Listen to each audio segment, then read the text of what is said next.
Yo, what's going on guys, it's Cynical and welcome back to another episode of Sea Salt Snippets. Today for you guys we've got some interesting topics to go over, so let's just dive straight into it. So recently Famitsu Weekly did a pretty big scan on Kingdom Hearts 2.8, obviously including a lot of stuff towards all the games that are included in 2.8. Now of course, we've already gone over the 0.2 Birth by Sleep stuff, as well as the Kingdom Hearts key back cover stuff. We got a bunch of new screenshots, which is always very good. Now, they actually did quite a big section on Kingdom Hearts Dream Drop Distance HD, and unfortunately there wasn't really any new information. More or less it's just stuff that we already know of, which is perfectly fine because of the fact that Dream Drop Distance is already a game that we currently have, right? But they did in fact include a lot of new screenshots, and that's always cool because, you know, obviously seeing Dream Drop Distance in an HD format is actually fantastic.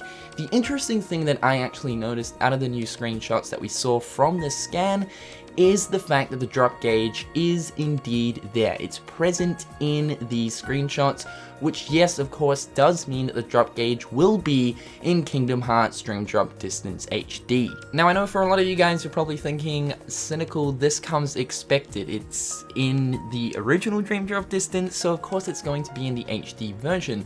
The reason why this is actually surprising is that a lot of the different screenshots of Dream Drop Distance HD that we've actually seen this year actually has the heads-up display, but was actually missing the drop gauge. So a lot of us actually just presumed that perhaps maybe Square Enix decided to remove the drop gauge for the HD version, but of course, as you guys can see, the drop gauge is back, and I know for some, like, a lot of people were actually kind of excited about the fact that the drop gauge might not be present, and honestly, either way, like, I think it would be cool with the drop gauge not being there and just manually switching, but then again, I suppose you could say it is a key fundamental of Dream Drop Distance, so, it doesn't really bother me too much. It's just the fact that dropping when you're in a boss fight can sort of be annoying, but I suppose we're just gonna have to put up with it.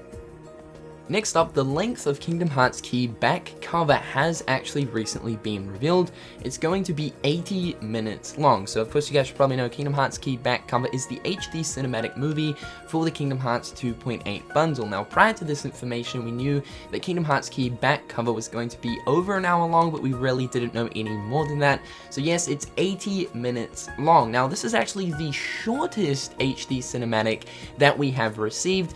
Both Kingdom Hearts Recoded and Kingdom Hearts 358 over 2 days, included in 1.5 and 2.5, they were around about 3 hours long, which if you think about it, is quite a long time, whereas Kingdom Hearts key back cover is actually 80 minutes long, meaning that it is the shortest out of the 3 HD cinematic movies. Now, the good thing about this is, I feel as if with it being 80 minutes long, it's really going to tell the story lore of Kingdom Hearts key short, simple, and sweet. We're really going to get what is actually going on in the important parts of Key within about 80 minutes, and that's good. It means that it's, you know, it's not going to be like dragged out, which for some people, they don't really like to sit through long, dragged out cinematics, and I perfectly, you know, like understand that. That is understandable. The other really cool thing is, because it is shorter, I'm hoping that it means that we're going to be able to see more fight scenes. One problem that I had with Kingdom Hearts Recoded and 358 over 2 days with its HD cinematics is that both of those movies absolutely lacked fight scenes. When the HD cinematic came to the point of where a fight scene would be in the actual game itself, it would essentially just black out and then skip to the end of that fight, and a lot of people were actually really disappointed with this. So I'm hoping that with Kingdom Hearts key being 80 minutes long, it means that we will receive more fight scenes. And lastly for today, Square Enix are literally triggering Kingdom Hearts fans. Now as you guys should probably know, when you buy the physical version of Final Fantasy 15, inside of the cover comes a small pamphlet showing some upcoming games and recent releases of obviously some Square Enix games, right?